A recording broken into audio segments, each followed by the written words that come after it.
ভারতের কার্যকলাপে এবার আন্তর্জাতিক মহলে উদ্বেগ বেড়েছে, কেননা তা আন্তর্জাতিক মানবাধিকার চুক্তির স্পষ্ট লঙ্ঘন করে চলেছে।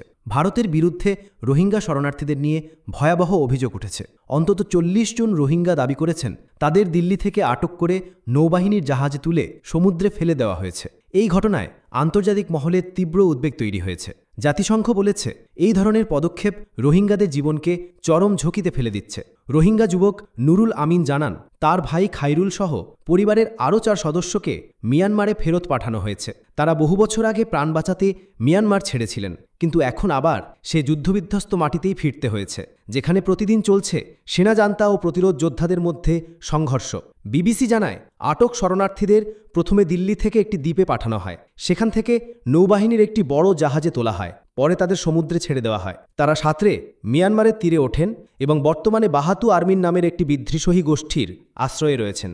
একজন রোহিঙ্গা জানান, আমাদের হাত পা বেঁধে চোখ ঢেকে জাহাজে তোলা হয়, তারপর হঠাৎ আমাদের সমুদ্রে ফেলে দেওয়া হয়। একজন মানুষ হিসেবে ভাবতেও কষ্ট হয় কিভাবে আমাদের সঙ্গে এমন ব্যবহার করা হলো। আরেকজন বলেন, আমরা কোনো অপরাধ করিনি, কেবল বাঁচতে চেয়েছিলাম।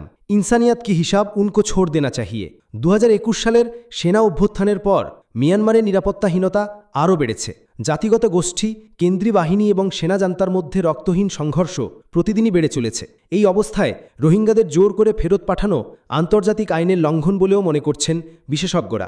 আটক শরণার্থীদের অনেকেই অভিযোগ করেছেন, জাহাজে থাকাকালীন তাদের মারধর করা হয়েছে, অপমান করা হয়েছে, ধর্ম নিয়েও প্রশ্ন তোলা হয়েছে।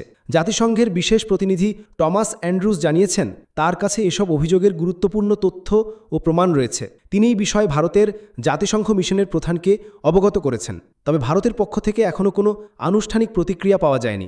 ভারত রোহিঙ্গাদের শরণার্থী হিসাবে স্বীকৃতি দেয় না, বরং তাদের অবৈধ অভিবাসী হিসাবে চিহ্নিত করে। জাতিসংঘের হিসাবে ভারতে ২৩,০০০-এর মতন রোহিঙ্গা নিবন্ধিত হলেও প্রকৃত সংখ্যা ৪০,০০০ ছাড়িয়ে গেছে বলে মানবাধিকার সংস্থাগুলোর দাবি। গত মে মাসে রোহিঙ্গাদের দিল্লি থেকে ডেকে নিয়ে একটি আটক কেন্দ্রে রাখা হয়। পরে তাদের বিমানে করে আন্দামান ও নিকোবর দ্বীপপুঞ্জে পাঠানো হয়। এরপর ভারতীয় নৌবাহিনীর জাহাজে করে গভীর সমুদ্রে নিয়ে যাওয়া হয় এবং ছেড়ে দেওয়া হয়। ৯ মে স্থানীয় জেলের আধাতে তা উদ্ধার করে এবং তারপর তারা ভারতের স্বজনদের ফোনে বিস্তারিত জানান। এই ঘটনার পর রোহিঙ্গাদের মধ্যে আতঙ্ক ছড়িয়ে পড়েছে। অনেকেই এখন গা ঢাকা দিয়েছেন, কেউ কেউ আর নিজের বাড়িতেই থাকছেন না। দিল্লিতে থাকা নুরুল আমিন বলেন, আমাদেরও যে কোনো সময় তুলে নিয়ে গিয়ে সমুদ্রে ফেলে দেওয়া হতে পারে। এই ভয় নিয়ে প্রতিদিন ঘুমাতে যাই।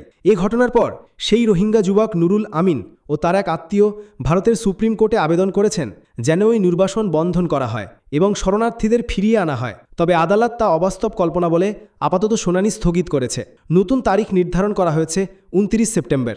জাতিসংঘ বলছে, রোহিঙ্গারা মিয়ানমার থেকে পালিয়ে বাঁচার চেষ্টা করছে। তারা স্বেচ্ছায় ভারতে আসেনি, বরং সহিংসতা ও গণহত্যা থেকে রক্ষা পেতেই ভারতে আশ্রয় নিয়েছিল। এখন ভারত সরকারের এমন পদক্ষেপে আন্তর্জাতিক মানবাধিকার চুক্তির স্পষ্ট লঙ্ঘন বলেই মনে করছে আন্তর্জাতিক সমাজ।